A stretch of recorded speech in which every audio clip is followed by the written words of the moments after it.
have been walking around in a daze since Sunday night's action and emotion. But I decided I have to shake it off because we've got an electrifying tournament ahead of us. So today I'm at Bondi Beach to soak in some fresh air and to also try my hand at surfing as we build up to a Group 2 doubleheader at the SCG on the Big Time Preview.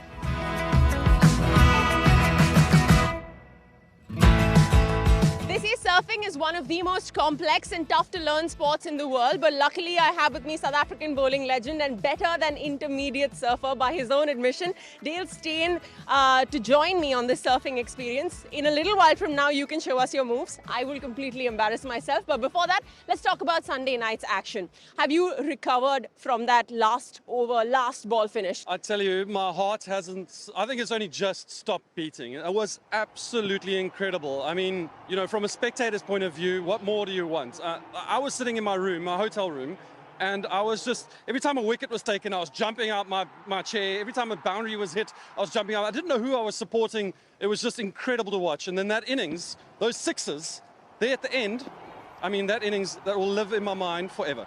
Rohit Sharma said that he thought that was Virat Kohli's best innings to date, and a big part of Virat Kohli's game is his fitness. So let's listen in now to what the man himself has to say about this aspect of his game.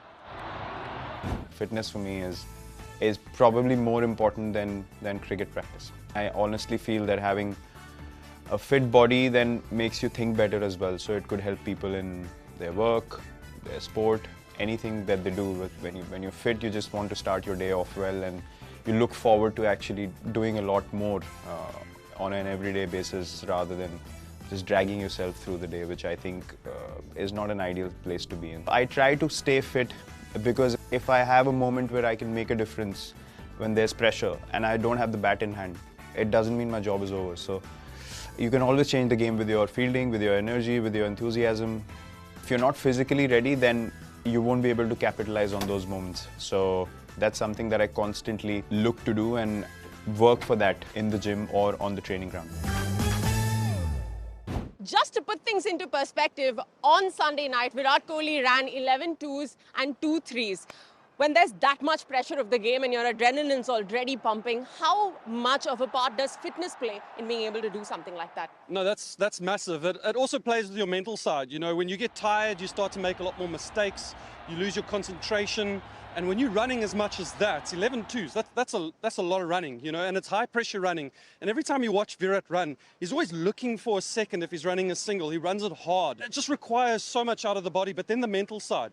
Because the next ball he has to face, and he has to either hit a boundary or he's got to do something special. He can't afford to make a mistake. You've got to be incredibly fit and just ready for those moments. Well, they're going to look at building their momentum against the Netherlands, and South Africa will be taking on Bangladesh at the SCG. Do you think that teams like Bangladesh and the Netherlands have the potential to surprise the big guns? Absolutely, absolutely. Especially when there's a bit of rain around. That, you know, the moment the game starts to get shortened, everything starts to become a lot more equal in terms of skill and that, you know. If it boils down to 5 overs or 6 over a side, anything can really happen. You lose 2 quick wickets to Netherlands, you're under pressure. So your smaller teams, or these teams that have made their way into the Super 12s, they can cause an upset every now and then.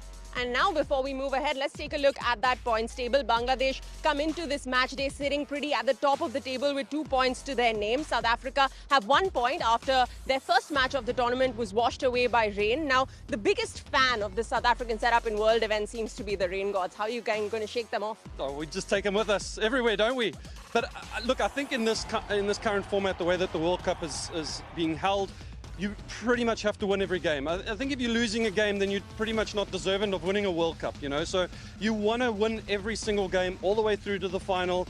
That's the way that you're going to win this World Cup. And I think the teams that are able to do that will go on and win the World Cup. Alrighty then, high-octane action at the World Cup. It's time for us to catch a wave or two. Ready to get back into our sweatsuits? Can't wait. Cool, let's do it.